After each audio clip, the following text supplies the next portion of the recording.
Happy Wednesday. Happy hump day. Yeah, happy hump day. How's it going? Not bad, man. Not bad. It's going to be a busy day doing the podcast. Got a couple hours and then catching a flight to North Carolina. So, There you go, man. You've been traveling, man, as of late. yeah, Reno, no. I North got Carolina. what? North Carolina. I'll be hanging out with you in Birmingham, Dallas, South Dakota, and either Atlanta or Chattanooga, too. It's going to be a busy month. Jeez. Yeah, it's a whole lot of travel. You've been busy going to some country shows, music shows, staying busy around Birmingham. Yeah, man, I try to keep busy. Good stuff, man. Good stuff. We won't do a relationship segment though, guys. I won't ask Will anything Very there. soon. Yeah, the slander's out of control. Man, yeah, but episode 28 is crazy. I was looking at the page yesterday, and it's been 6 months that we've been doing Really? this one pod show. Yeah, it's kind of flown by. I didn't even think it's been 6 months. Wow. We're almost at, what did we tell Ryan and Bill Paul? We said we're bringing them back on episode 80. Was it? I have to go back and look, but Yeah, to go. on there somewhere. Not that far away. Well, shout out to our sponsors, Multi-Service Fuel Card. We always say this, but longevity is key in this industry. They've been around since 1978. A lot longer than Will and I have been alive.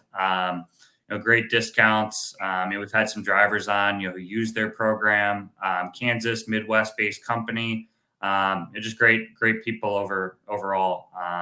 And a great fuel card. I haven't heard anything negative about it. Yeah, solid company, and they really embody their values, right? You see a lot of companies that say they care about the customer, their input. It's on full display with Multi-Service Fuel Card. If you're interested in learning more, Jessica Dotson did a great interview podcast on Freight Nation with Brent Hutto. Encourage anybody to listen to that if you get some free time. Then we got Black Box Logistics, my company, and then HD Shipping Solutions. You got to remove that Black Box company down there. I don't know what's going on here. That's crazy. Black Box will remain. Then we got HD Shipping. If you're interested in becoming an agent, reach out to Matt. I believe you're also onboarding some W-2 positions. That's new. Yeah, I'm helping out. I'm not doing the actual hiring decisions on that, but we are hiring some W-2 W-2 brokers remote and in Phoenix in the office. So I'm not actually doing the hiring, but we are, I can put you in the right direction if you're looking to be a W-2 rep remote. Shout out to Trio doing our back end work. JJ, Matt, Renz. If you see a lot of our social media posts, obviously our personal pages are our own content, but our Two Dogs pages, we have social media people that are doing a lot of those posts for us, which is super helpful. The uploading, the downloading, the graphics, our intro. They do staffing out in the Philippines. I know Will uses them. So yeah, we've got a few people through them. Man, they're great. We've really enjoyed working with them. They do a very excellent job developing SOPs and having everything pretty clear cut, so it's turnkey, good quality control. We've really enjoyed working with them. And then Sales Dash CRM, it's a freight centric CRM. Black Box also uses that software. We love it. Very intuitive. Comes built out for you. Everything flows. We started using it about 3 months ago. All of my people love it. I'm on it as well. I can't say enough good things about it. If you're interested in a CRM or exploring, it's also very reasonably priced for a CRM. Extremely. It's one of the most cost-effective CRMs out there, and quality-wise, it's great too. We have one or two of our agents that's using it that loves it as well. Yeah, it's good stuff. It definitely beats. And if you're old school and you're operating off Excel, you need to get it worked out. Get with the times. Yeah, dude, we were on Excel for a minute. We're starting off. We got our. You gotta do what you gotta do though, man. When you're starting out a company like in a house with no money, so it's like Excel. Can't buy some sports or something. We got our banner sponsor, TAF's factoring company, man. Great guys over there. One of the largest factoring companies. They also really care about their customer, and that's on full display with them as well. Available to talk to. They have the live person answering the phone, till midnight. Or even if you're, not looking to change factoring right now, they're always willing to have a conversation, even whether that be 8:00 at night, on a Sunday. They're just really available, and they, practice what they preach in terms of, communication, and not enough good things to say about them. And one thing that I recently learned, we had TAFs on last week. They have a ton of educational material out there for not just their customers, but anybody. If you're looking to learn about factoring, how it works, or just the industry as a whole, which I thought that was really cool, right? All that information out there for free. They're not hard to find. They're very big. Give them a Google TAFs. And then Ryan Hayes, Rob McCutcheon, they're on LinkedIn. 100%. Well, today's guest should be fun. As you guys know, we started this 6 months ago. We said we try to have two shippers on a month, and we might be probably closer to 1.5 on that. It's Hey, gotten one and a busy, half but rounds to two. One and a yeah, half rounds rounds to to two. two. But we are really excited for today's guest. I think a lot of you guys have heard about what do you mean the game, now called Relatable. Yeah, we're excited to talk to Ralph. He's been in the business for a number of years, decades.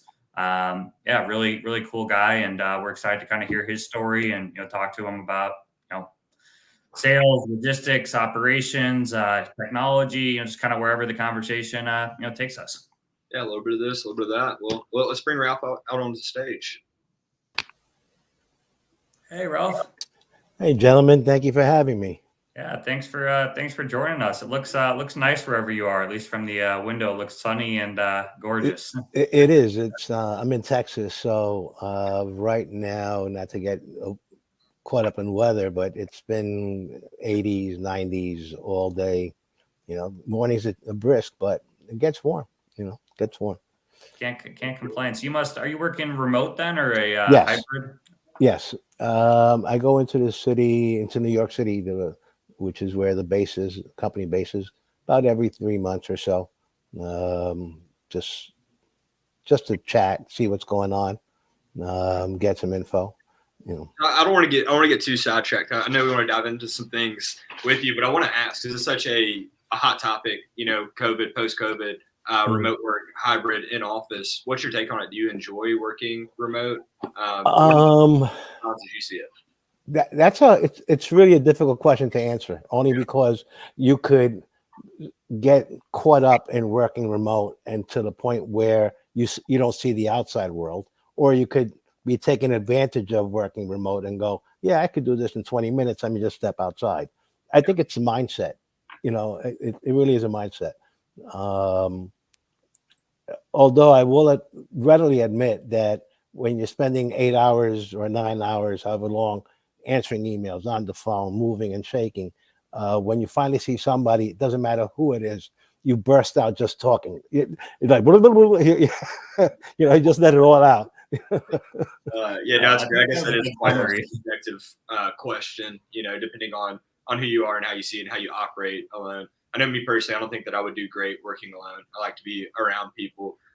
In the short times where we have had to work from home, I just find myself just start watching TV or something. I'm just not as efficient. Yeah, it's not for me. You could easily get distracted. Like it's. I do believe that there is a hard niche for people that are functionable working alone. Mm-hmm. I do believe that some believe they can do it until they start doing it. And to your point, it's like, let me go turn on and Disney and watch The Mandalorian for a little bit or something to that extent, right? It's one of those things. With anything, right? Like idealistically versus actuality, right? So I love the idea and the concept of working remote. And I think that if you don't offer it, you probably lose out on immense talent, right? Like lots of people want to be hybrid or work from home or have that freedom. A lot of people have earned it. But me personally, I'm not built for it. It's not good for me. Don't do it. So how did you, Ralph, tell us kind of a little bit about yourself and the viewers. I mean, how did you, we always like to ask everybody, how did you get into, logistics? Was it something you were, dreaming about, as a kid, or how did your, tell us a little bit kind of about your background, how you got into logistics? I don't think that anyone purposefully back in the day went to school to say, oh, I'm going to be an import manager when I grow up. It wasn't a thing. Now there's courses on logistics. There's diplomas issued on logistics. I entered the field accidentally. I was working as Christmas help for a department store. And they were very clear. We're hiring you as Christmas help. At the end of the Christmas holiday, we're going to give you your pink slip. You can go file for unemployment. So that was so many decades ago. I'm still waiting for that pink slip. I ended up going up the ladder, for lack of a better term, to the point where I ended up becoming the and the term is so vague, right? The traffic manager of that for that timeline. And the traffic manager had responsibilities of imports and domestic.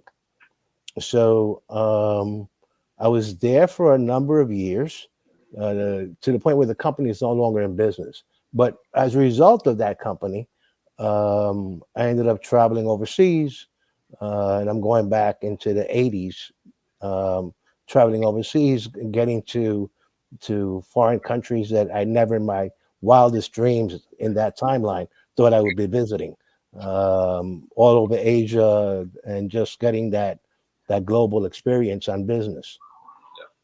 How different is it, just kind of for the viewers? I mean, who don't do international freight? I mean, was that kind of a eye opening experience? Just seeing how logistics was operating over in Asia and over in other countries as opposed to the U.S.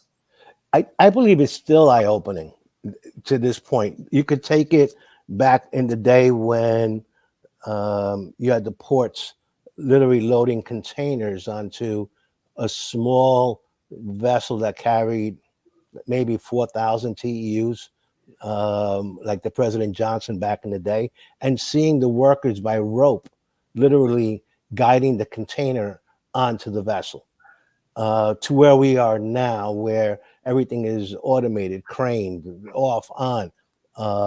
It's a whole different, the progression. You could legitimately see the progression of the business as it goes and as it grows. The same way container ships have expanded to monster sizes. The same way they want to go green. And back in those days, it was not green. It was pure fuel. It was close to 58 days going from Hong Kong to New York. And look at the difference now. So you're looking at, it's hard to compare back then to what it is now, but there's a middle road. And how about that? There's a middle road that says we've made such great progress and we've made such great inroads to where we were. I'm sorry. Oh, I didn't mean to interrupt you. That's why I was just going to say, you're seeing it in real time today with all the port strikes, right? Like a big piece of that is the automation. Right. So, it's just ever changing and it all compounds and it's just quicker and quicker, the advancements. Yeah, absolutely. You can't, technology is a great thing. I can't take that away. I think at some point there's too much. There's too much technology out there. The average, using myself as an example, if I was to spend all the time with all the technology from everybody sending me, hey, look at this, this is what I got, look at this, I wouldn't be able to do my job, because I'll be so busy looking at, oh, look, maybe I could use this. Oh, that's already a day old. Let me go to this guy. That's current. So there is so much information that you could afford to waste the time on. And then there is so much information that is just that, information. So, and again, I hate to put it in the broad term of making it simple, but it is simple. Your business or our business or anybody's business is predicated on what the need is at the moment. It's at a moment. I may be able to use someone that gives me total visibility of a vessel, which is great. But do I really need to see the vessel that's in the middle of the Pacific? No, I don't need that. I want to know when it left. I want to know when it arrived. I want to know when it's offloaded. I don't want to I don't have to let me check what this container is doing today. It's on the ship.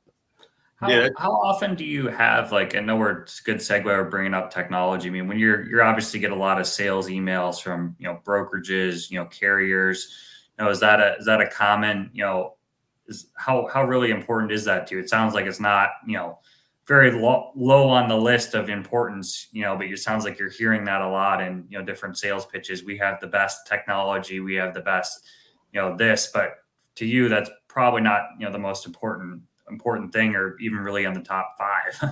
Yeah, it's not, only because when you read the opening line of an email that says, I could save you, well, you don't know what I'm paying. So how are you going to save me? As soon as I read that, you lost me. if you come to me with an offer that says, I want to learn your business to be able to understand it, to be able to show you what we can do, that's something different. Yeah. But as soon as someone says, oh, we're the best, we could do, well, how do you know who I'm using? How do you know what I'm paying? If you don't know any of that detail, how are you making such a blanket statement? Yeah, that's something we hear commonly from shippers we have on the show. I mean, how many of your emails do you think that you get are like that? Where they're copy and pasted, or they have the best rates, or the best money. I mean, out of all the sales inquiries, do you think it's getting any better over the years, or do you think it's getting more kind of spray and pray over the years? I think it's just it's a broad blanket that's being sent out to everybody, not just myself. Everybody may get the same. It's like a Christmas card. They just change the name on it and just send it out. That's how I look at it. But I would say that the amount of emails that I get daily on just people fishing, for lack of a better term, I'd say 30% of my inbox is filled with people fishing, which is a lot. Yeah, that is a lot. Everybody's the best, right? And yeah, most likely is like a mail order BCC where they just got your name in a template and it's pretty like generic, right? But like going back to the technology, what you were saying, right? Like there's so many options out there. There's so many tools that you can use, and I think we align here. It gets to a certain point where it's almost counterproductive to have all these tools, and sometimes ultimately the best thing to do is to keep it simple, right? Like you don't need to incorporate every single new trend or tech into your operation. And then sometimes if you're trying to sell it to a potential shipper or prospect and you can't convey the value prop of why it's beneficial for you, it's just smoke and mirrors. Yeah, you're 100% correct. It's what I find is if you keep it simple, not everybody needs to show that they are one of the holy trinity of shipping, the Walmart, the Targets, the Kohl's, that whole group. We're all not in that vein. So you can't treat us all in the same vein. One of the bigger issues that I've had going back to my past, going to almost present, is most sales, they're already talking before they sit down. How you doing? Blah, blah, blah, this and that. Look what I got. Let me take out my business. Wait, slow down. Hi, my name is Ralph. This is my business. This is what I'm looking for. This is what can you offer me? But they already are so attuned to throwing the pitch that, if you don't, it's like, I like to compare it to when you open up a page of a book. If you don't read the first paragraph, if it doesn't capture you, you're like, all right, I'm really not interested in this. Let me turn to the back of the book. Yeah, for anybody listening, there's a really good book on kind of what Ralph's talking about called "You're Not Listening" by Kate Murphy, and it's really kind of about that, right? Nobody's actually listening; they're just waiting to respond, or they've got their pitch and they're just going. You never really understand the prospect or relator connect. And it's just choppy and aggressive, and it's uncomfortable for everybody. You're not seeing the results. I would recommend anybody listening in a sales role, or really just anybody in general. It's a good book. You're Not Listening, Kate Murphy. So I will say that I've told salespeople, look, we may not do business, but we'll be friends. And if we can't be friends, then how do we do business?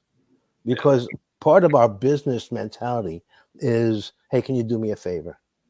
Can you help me out here? Can you watch out for this? Can you let me know of that?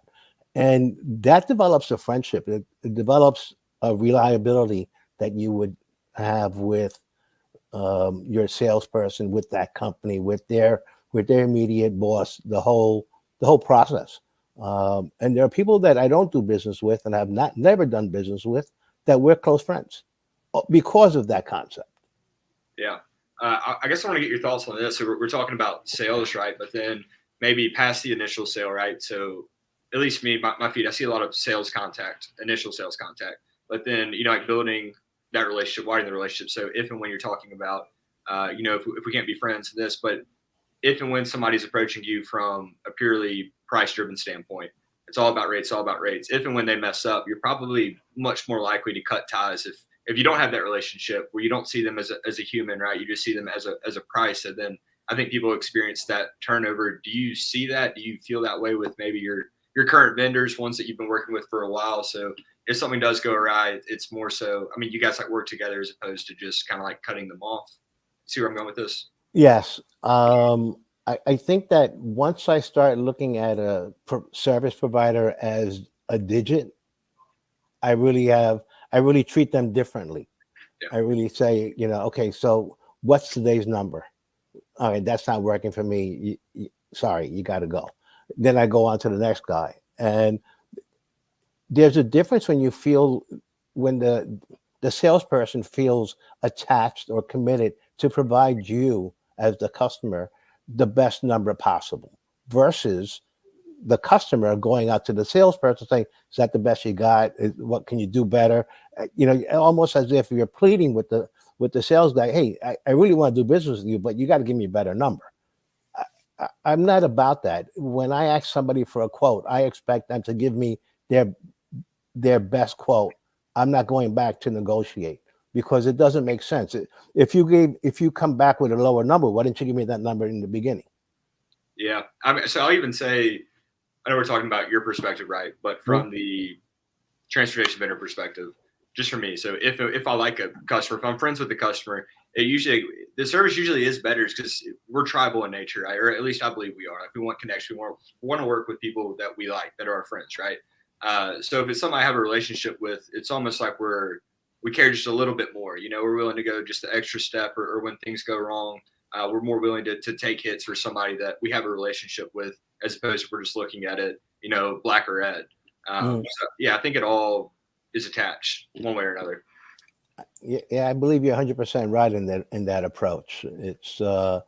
But it's as important for the customer to understand that, to not be so standoffish to the sales guy, because you're selling yourself as much as the salesperson is selling his company. You're selling yourself to show that you're willing to work with the individual, work with the company. And if you could translate your vision, your viewpoint, your need to the salesperson, 9 out of 10 salespeople will react to that need. They'll say, okay, this is a good company, this is a good representative, this is a good potential customer. What do we do for him? That's really, at the end of the day, how I see it. Yeah, I've actually never heard anybody put it like that, but when you say it, it makes a lot of sense, right? I think there's a lot of truth and value in that.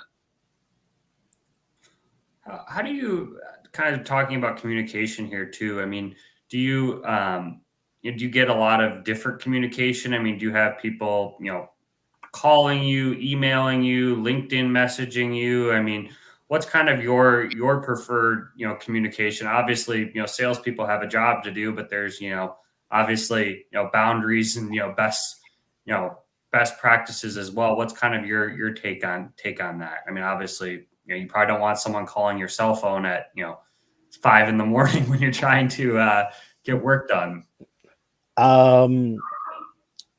I have in my head just a couple of basic rules. If you send me an email and I don't respond that day, maybe I'm busy, just maybe.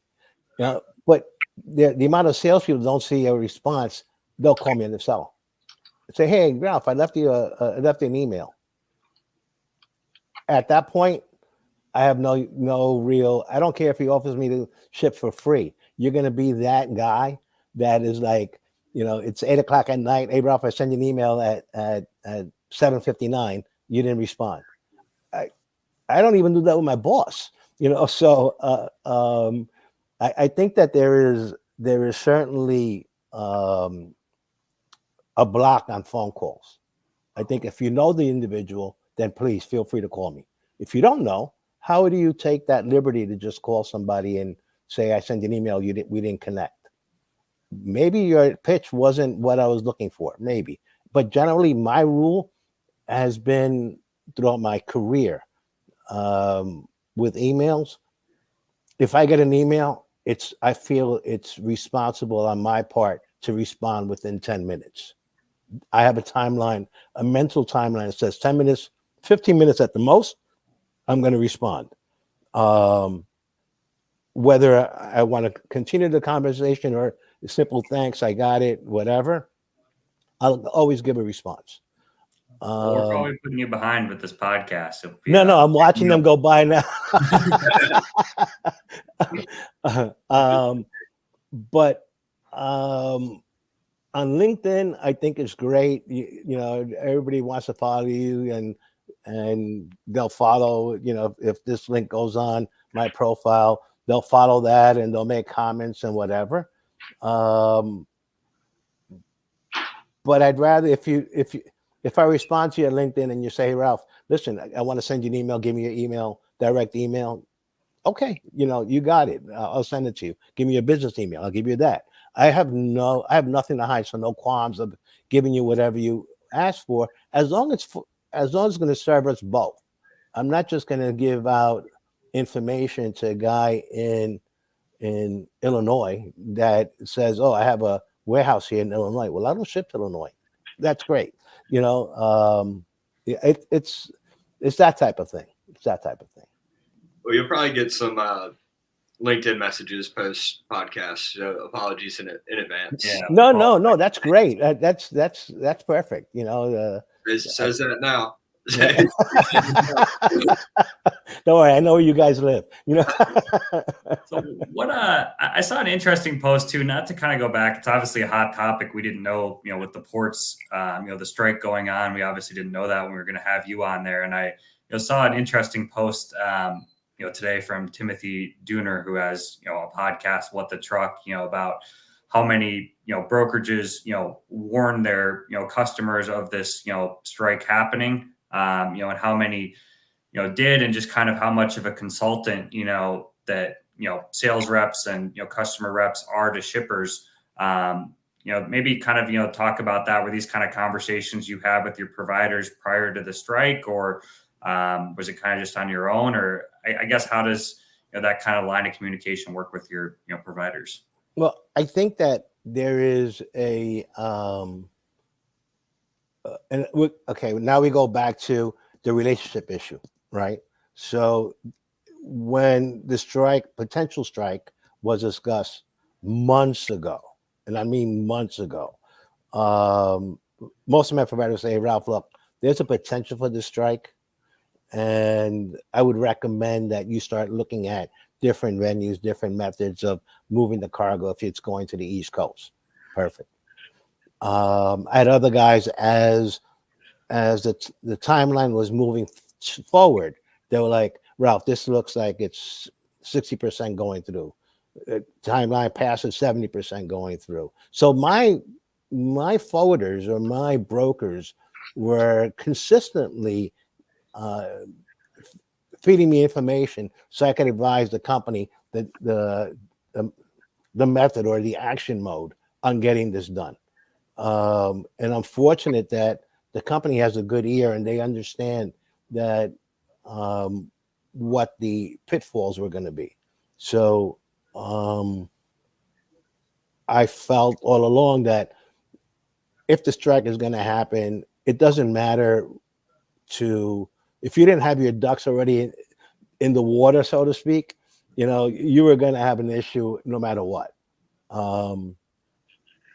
It doesn't help either that Canada was always under the impending threat of strike, that the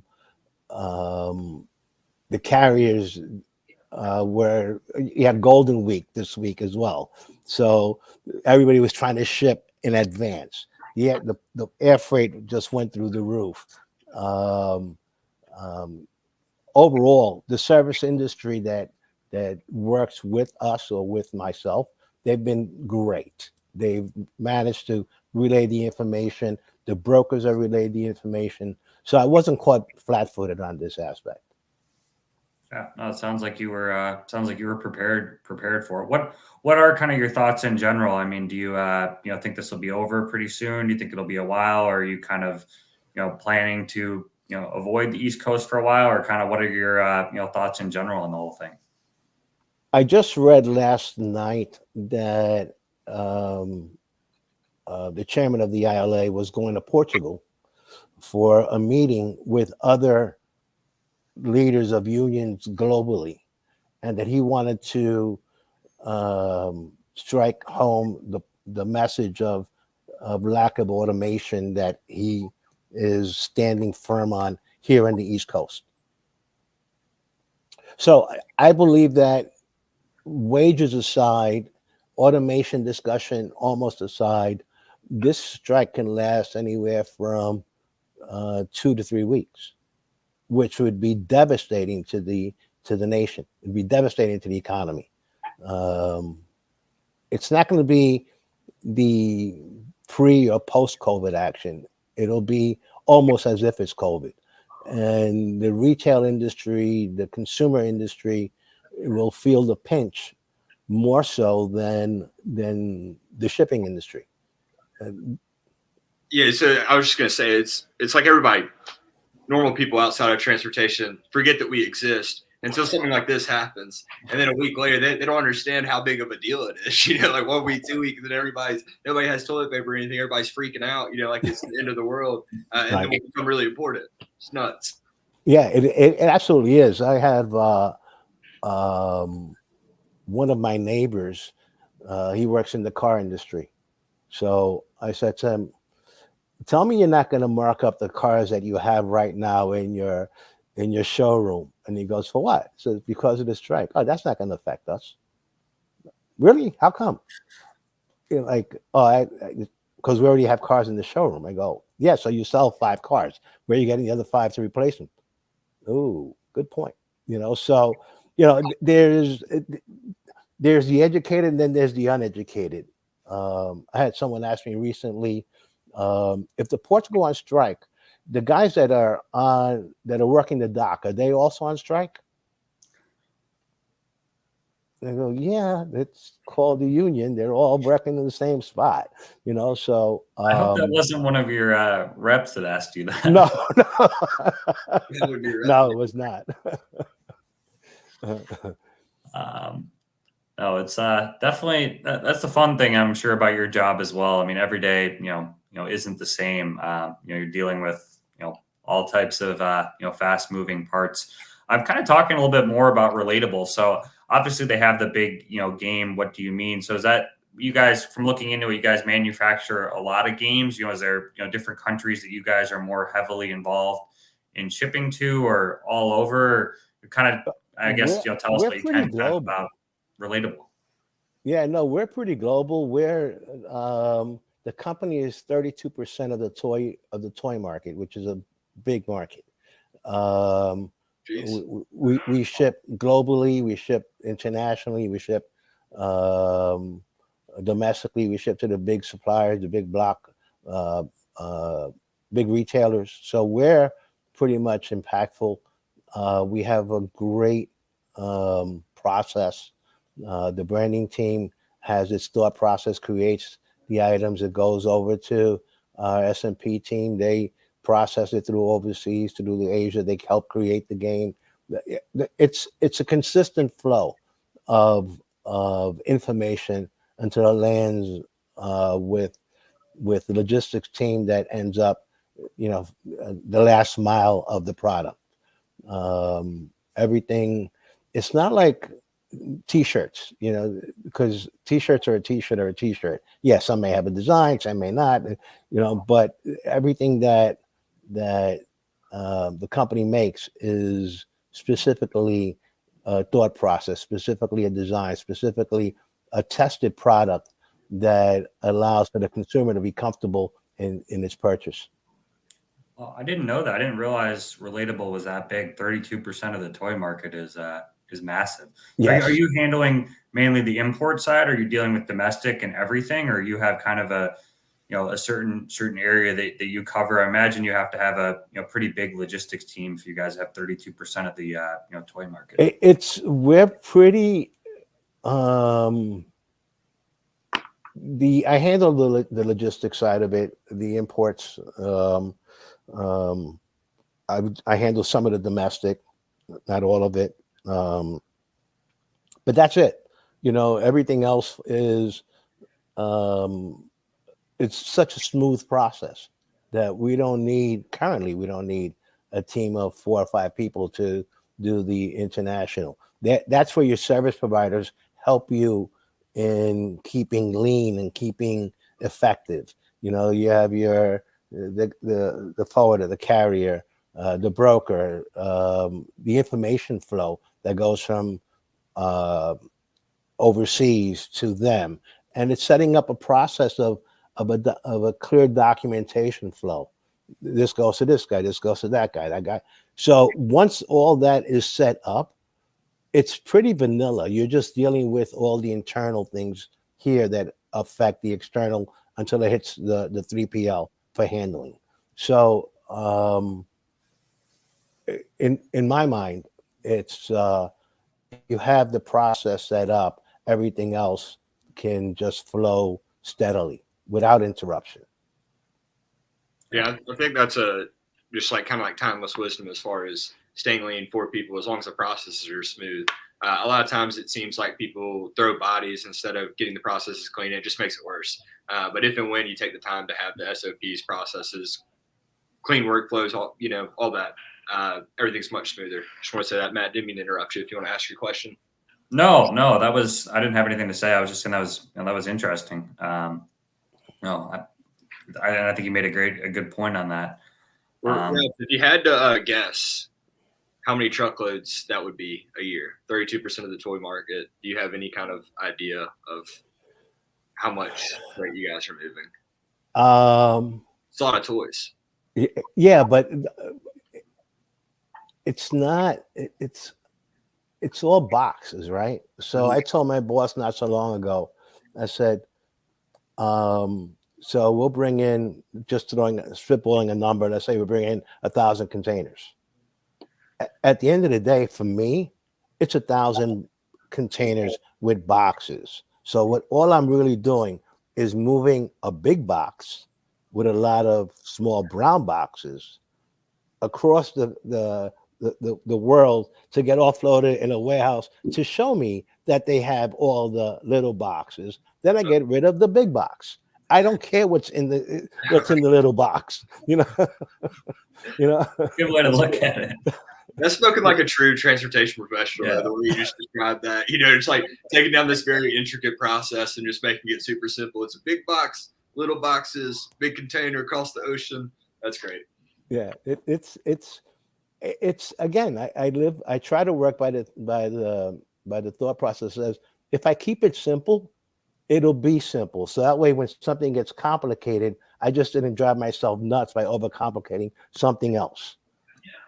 Yeah, there's an acronym. I think it originates from the military. Don't quote me, but it's KISS. Keep it simple, stupid. And I believe it was people that were working on some quite intricate projects. I mean, like rocket science, and that was one of their go-tos. Keep it simple, stupid. Right. And those are some of the smartest people in the world dealing with, like crazy work, right? So I think ultimately, as humans, sometimes we have a tendency to overcomplicate, make things tougher than they need to be. Ultimately, a lot of times, simplicity is the key. Agreed, 100%. What was there any other last points you want to touch on, Ralph? It's the hour's kind of gone by fast. We've enjoyed having you on. I mean, learned a lot. I had no idea a couple things you said, and I think some things we hear, it's interesting to hear commonly from shippers about the spray and pray email approach. We have the best rates. It's cool kind of hearing things reiterated by a lot of different shippers we have on, and I think you probably helped a lot of our audience. Well, first of all, I appreciate you guys having me on. It's a pleasure talking with you both. I will say this, that in all my years, it's a question of who's the most humblest. You could do your job on a humble level. Everybody around you I think will give you that additional respect of trying to elevate you as the person. So to that point, I don't believe I would have been anywhere in this business without having that approach. Because people are not necessarily attracted to other people that are just ego driven, right? So we all have egos, but It's how you manage that, and that helps us, at least myself, in this industry. I'm not looking to be the top chef. I just want to be a sous chef and just make sure that everything runs smoothly. Let the top chef be the top chef. A sous chef is good too. Yeah, no, I love that. They say, if you want to go fast, go alone. If you want to go far, go together. Right. So yeah, that's a great little recap. We're gonna have a couple good quotes from you, Ralph, from this show. We sometimes put quotes on rerun clips. So there's a couple of really insightful quotes you've had that I'm sure our media team's gonna want to clip. Thank you. You guys flatter me. Appreciate it. Yeah, no problem. Thanks again for joining us, Ralph, and we'll have to have you on again in the future. Super. I look forward to that. Thanks, Ralph. Thanks, Ralph. All right, man. That was fun. Yeah, that was a good one. I didn't realize that they had 32% of the toy market. That's a lot. No, I didn't either. We've had that a couple times, I feel like, on shows. Remember when we had Mark on? The amount of shipments he handled, we didn't know before the show. I think if we count up all the transportation people and the amount of freight that's been handled on our show, we'd probably be the size of a several $100 million brokerage. I know, man. I'm gonna have to start plugging Black Box into the podcast, see if we can get some business. It's a lot of boxes. Don't ruin our podcast. Can't do it. I'll leave the dating advice out. I'll just try to solicit freight on the live stream. Yeah, no, we gotta get that dating segment in. You got a lot of knowledge on that topic. All right. Final shout out to our sponsors, Multi-Service Fuel Card. Been in business forever. They truly care about their guys. Great fuel cards. They've got some good tech too. We've had drivers on. They can't say enough good things about them. And those are drivers that aren't paid. They're not sponsored. They just truly love the company. Great group over there. Got Black Box Logistics, my company. Great 3PL in the Magic City, Birmingham, Alabama. And then HD Shipping Solutions. Matt recruits agents for them. It's a fast growing brokerage out of Reno, Nevada. I think they've got some W-2 positions available. Yeah, we have some W-2 positions. I have the hiring say on the agent side, but we do have there's some W-2 positions, as well, open, base, commission, remote, split model. Ping pong tables. Sales. Say that again. Ping pong tables. Yeah, they do have a ping pong table out in Reno, at least. When I was out there, I did play some ping pong. Can't hate it. Then we got Trio Inc. They do offshore staffing in the Philippines. All of our graphics, the majority of the posts from the Two Dogs are from Trio. They do great work. Black Box has a few guys through them, track and trace after hours. Can't say enough good things about them. And then we've got our banner sponsor, Taps Factoring. Great company out of Missouri, one of the biggest factoring companies. Again, they truly care about their guys. Sales reps, man, they'll give us our cell phone. They'll give out their cell phone to talk to a driver at like 9 p.m. They truly care. Tons of educational content on their website. They're not hard to find. They're very big. Google Taps, you can find all of it. Rob McCutcheon, Ryan Hayes, you can find them on LinkedIn. Well, that's a wrap. We'll be back. We'll be back next week. I think we're going to have a brokerage CEO on next week, so that should be a fun show either next week or the week after. We actually got a couple on the brokerage CEO side guests lined up here for the next month or so. But yeah, should be fun. And we will be back next week. It's kind of fun. I've noticed we do different times. We've done 10 a.m., 3 p.m., 2 p.m. Maybe we got to try a 6 a.m. show or something one of these days. I don't know about 6 a.m. We'll see. We'll see. Well, yeah, keep tuned to the pages. Appreciate everybody that tuned in. We'll be back at it next week, and that's a wrap for episode 28. Sounds good. See you, Will. See ya.